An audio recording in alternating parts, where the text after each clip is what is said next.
गौतम बुद्ध हमेशा अपने शिष्यों से कहा करते थे कि हमारी जीभ दुनिया का सबसे तेज चाकू है और दुनिया में सबसे खतरनाक हथियार हमारे शब्द हैं, जो बिना किसी खून खराबे के लोगों को अंदर ही अंदर मार सकते हैं।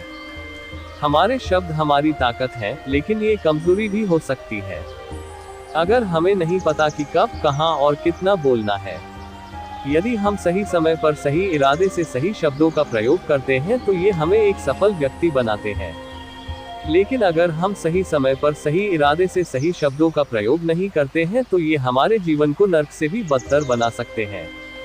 तो आज मैं आपको मौन पर एक कहानी सुनाऊंगा और यह कहानी आपकी जिंदगी बदलने वाली है। ये कहानी आपको मौन की शक्ति का एहसास कराने जा रही है। जापान में एक बहुत प्रसिद्ध बौद्ध भिक्षु थे जिनका नाम जीजेआई था। वह दुनिया के शोरगुल से दूर जंगल में अकेला रहता था और वह बहुत ही ध्यानमग्न व्यक्ति था। इसलिए वे पूरे जापान में बहुत प्रसिद्ध थे और एक दिन उनके पास एक राजकुमार आया। प्रिय साधु, मैं हमेशा थका हुआ, निराश और परेशान महसूस करता हूँ। मेरा मन बहुत बेचैन रहता है। हालांकि मेरे पास सब कुछ है, धन, प्रसिद्धि और सभी विलासिता जो एक व्यक्ति पाने की ख्वाहिश रखता है, लेकिन फिर भी मेरे अंदर शांति नहीं है।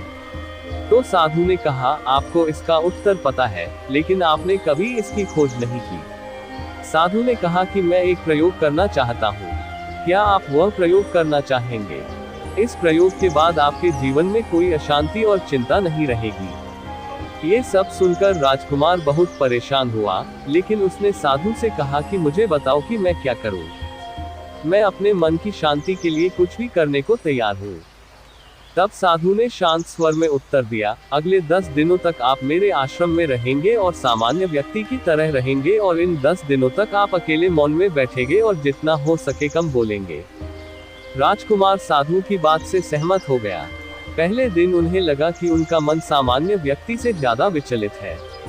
उसके मन में तरह तरह के सवाल उठ रहे थे और वह आम लोगों की तरह जीवन जीने में असहज महसूस कर रहा था। उसके भीतर बोलने की प्रबल इच्छा थी, पर वह मान गया और कुछ न बोला, एक शब्द भी नहीं। लेकिन वह चुपचाप बैठा रहा। लेकिन जैसे जैसे रात होती गई, उसे एक बड़ी शांति का अनुभव हुआ। उसके लिए यह बड़ा अजीब था। वह अंदर ही अंदर खुश हो रहा था और अपने आप से पूछ रहा था कि बेचैनी कम क्यों हो रही है। अगले दिन राजकुमार एकांत में बैठा प्रकृति को, फूलों को, पौधों को, आकाश में उड़ते पक्षियों को देख रहा था। अपने जीवन में पहली बार वह देख रहा था कि उसके चारों ओर कितनी सुंदर प्रकृति है। वह अपने चारों ओर प्रकृति को देख और महसूस कर सकता है। इस तरह एक हफ्ता बीत गया और उसके मन की सारी बेचैनी, सारी उथल पुथल, सब कुछ गायब हो गया। 8वें दिन की सुबह राजकुमार की आंखें अपने आप बंद होने लगी और वह गहरे ध्यान में डूब गया। उसने आंखें बंद की, गहरे ध्यान में चला गया। कोई चिंता नहीं थी, मन में शांति थी। राजकुमार को भीतर ही भीतर गहन शांति का अनुभव होने लगा। बाकी के 2 दिन गहरे ध्यान में बिताने के बाद राजकुमार खुद को एक बौद्ध भिक्षु के सामने पेश करता है। राजकुमार ने साधु से कहा कि प्रिय साधु, मुझे उत्तर मिला कि मेरा मन इतना अशांत क्यों है। उन्होंने कहा कि मुझे पता चला कि मेरा मन इतना विचलित और अशांत क्यों था। फिर उन्होंने पूछा, बताओ क्या जवाब मिला। राजकुमार ने कहा कि मैं जरूरत से ज्यादा बातें करता था और दिन भर लोगों पर ऊर्जा बर्बाद करता था और उनके बारे में अकेले ही सोचता था और ज्यादातर समय उनके बारे में नकारात्मक ही सोचता था। इस प्रकार मेरा समय नष्ट हो रहा था और अधिक बातें करने और सोचने से मेरा मन अशांत हो गया था।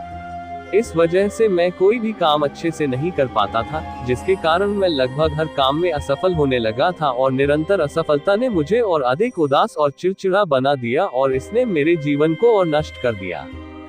लेकिन ये 10 दिन बिल्कुल अलग थे। अब ऐसा लग रहा है कि अपनी जिंदगी को पूरी तरह से जी रहा हूँ और इससे पहले मैं अपनी जिंदगी गलत तरीके से जी रहा था। मैंने ये भी सीखा कि हमें ध्यान करने की आवश्यकता नहीं है। ध्यान अपने आप हो जाता है और ध्यान से मैंने पहली बात यह सीखी कि किसी के जीवन में सबसे महत्वपूर्ण घटना स्वयं को जानना है। बौद्ध भिक्षु ने कहा कि आप ही नहीं, दुनिया में ज्यादातर लोग जरूरत से ज्यादा बोलते हैं। आज भी ज्यादातर लोग एक दूसरे को नीचा दिखाने के लिए ही बोलते हैं और आज भी लोग ज्यादा बातें करते हैं और अपना जीवन बर्बाद कर रहे हैं। साधु ने राजकुमार को मौन रहने का महत्व समझाया और कहा कि एक बार शिष्य गौतम बुद्ध से पूछते हैं कि प्रिय बुद्ध, आप अधिकांश समय मौन क्यों रहते हैं। बुद्ध ने कहा, मैं गहराई में मौन रहता हूँ। मौन स्वयं को जानने की पहली सीढ़ी है। यदि आप मौन नहीं रह सकते हो तो स्वयं को जानना असंभव है। स्वयं को जानने की पहली सीढ़ी मौन है। जितना जरूरी हो उतना ही बोले। और आप यहाँ पाएंगे कि 90% बोलना हानिकारक होता है। नहीं बोलते तो अच्छा था। 90% मुश्किलें कम हो जाएंगी। अगर लोग थोड़ा सा चुप हो जाएं, झगड़े कम हो जाएं, अशांति कम हो जाए, फेंकना कम हो जाए, बस तुम दोनों चुप रहना सीख जाओ। दुनिया में बहुत सारी मुसीबतें सिर्फ बोलने से पैदा हो जाती है। जो मौन रहना जानता है वह भीड़ में भी अकेले रहने का हुनर जानता है। एकांत में मनुष्य स्वर्ग भी है। दूसरों की उपस्थिति बेचैनी पैदा करती है। पहले अपने साथ मौन धारण करो, फिर अपनी ऊर्जा को मोड में आने दो, मन को घर आने दो। जब आप दूसरों की उपस्थिति से उठते हैं और परेशान हो जाते हैं तो उचित है कि आप अपनी आंखें बंद कर लें और अपने आप में खो जाएं। तुम वहां से भी ताजगी पाओगे, क्योंकि तुम्हारे जीवन का स्रोत वहीं छिपा है। वह किसी और में नहीं है, लेकिन तुम्हारी जड़ें तुम्हारे जैसी है। आखिर कौन तुम्हें अपने भीतर ले जाएगा? यदि कोई न हो तो मुझे स्वयं ही भीतर जाना होगा। इसलिए अपने भीतर जाओ। वही परम राजा है, वही जीवन का स्रोत है, वहीं से आनंद का जन्म होता है। वहीं से तुम मृत्यु में डूब गए। वहीं तुम्हारा सूर्य उदय होगा व फिर अस्त होगा। जब भी तुम डुबकी लगाकर लौटोगे वहीं से पाओगे। फिर तुम फिर से तरोताजा हो जाओगे। तब जीवन का नया धन पाओगे। फिर नई शक्ति का जन्म होता है। थकान मिटती है, उदासी मिटती है, चिंता मिटती है। जैसे कोई नहाकर आता है तो शरीर शीतल हो जाता है, शांत हो जाता है, वैसे ही भीतर से कोई वापस आता है तो मौन में स्नान करके लौट आता है। पूरा व्यक्तित्व शांत हो जाता है और मन आनंदित हो जाता है। जब आप आंतरिक मोह की उस ऊंचाई पर पहुंच जाएंगे तो आप पाएंगे कि आपका मन बोलने से भी नहीं बढ़ता। वह निरंतर तुम्हारे भीतर बैठी उसकी एक अंतर्धारा बनी रहती है। तुम बोलो, लेकिन अपने को मत छोड़ो। आप शब्दों का प्रयोग भी करते हैं, लेकिन अपनी चुप्पी नहीं तोड़ सकते। तब तुम्हारी वाणी में सुगंध होगी। फिर तुम्हारी वाणी में विशालता होगी, जो तुम्हारे बोलने का संगीत होगा। सब ठीक हो जाएगा। आप बोलेंगे तो दूसरे ठंडे पड़ जाएंगे। भीतर से मौन होते ही आप इतने शक्तिशाली होने लगते हैं कि समाज की पराधीनता छोड़ने लगते हैं और आपकी जिंदगी में एक ऐसा मजा आता है जो सिर्फ दीवानों की जिंदगी में होता है। आपके चेहरे पर एक नई चमक आ जाती है। आपकी आंखें किसी और चमक से भर जाती हैं और आप असीम शांति के सागर में डूबने लगे। ऐसा कहकर उन्होंने अपनी बात समाप्त की।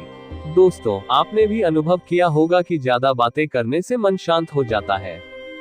हम अपने मन के साथ साथ अपने ध्यान पर भी नियंत्रण खो देते हैं। जो लोग बहुत अधिक बातें करते हैं उनमें किसी एक कार्य पर ध्यान केंद्रित करने की क्षमता नहीं होती है।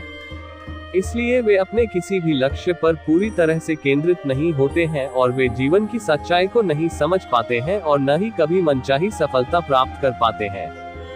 इसके अलावा आपने देखा होगा वह लोग अक्सर लोगों के बीच हंसी का पात्र बन जाते हैं और जो कम बोलते हैं और अपनी बात पर टिके रहते हैं उन्हें सम्मान मिलता है। लोग जो कहते हैं उसे सुनते हैं और विश्वास करते हैं और अशांत मन वाला व्यक्ति जीवन में किसी भी कार्य में सफल नहीं हो पाता, क्योंकि उसका किसी भी कार्य में मन नहीं लगता। अगर कोई व्यक्ति जानता है कि उसे कब, कहां और क्या कहना है तो वह वास्तव में बहुत बुद्धिमान है और ऐसा व्यक्ति जहां भी जाता है आकर्षण का केंद्र बन जाता है और जो कुछ भी करता है उसमें सफल हो जाता है।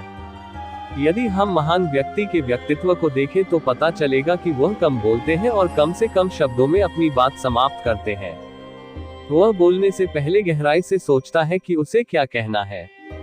लेकिन जो लोग अधिक बोलते हैं वे कई बार झूठ बोलते हैं और अपनी बातों से दूसरों के दिमाग पर कचरा डालते रहते हैं। वह अधिकतर दूसरों की बुराई ही करता रहता है, इसलिए उसके अपने भी उससे बचने और उससे दूर रहने की कोशिश करते हैं। हमारे भारतीय उपनिषदों में कहा गया है कि हमारे वचन ही वास्तविक धर्म हो सकते हैं। मौन से धैर्य आता है, धैर्य से ध्यान आता है और ध्यान से व्यक्ति अपने जीवन के प्रति जागरूक हो जाता है। दोस्तों, आप भी प्रतिदिन कम से कम 30 मिनट एकांत में शांत बैठने का प्रयास करें। इससे आप सब में एक सकारात्मक बदलाव अवश्य आएगा। इसी के साथ हम इस कहानी को समाप्त करते हैं। धन्यवाद।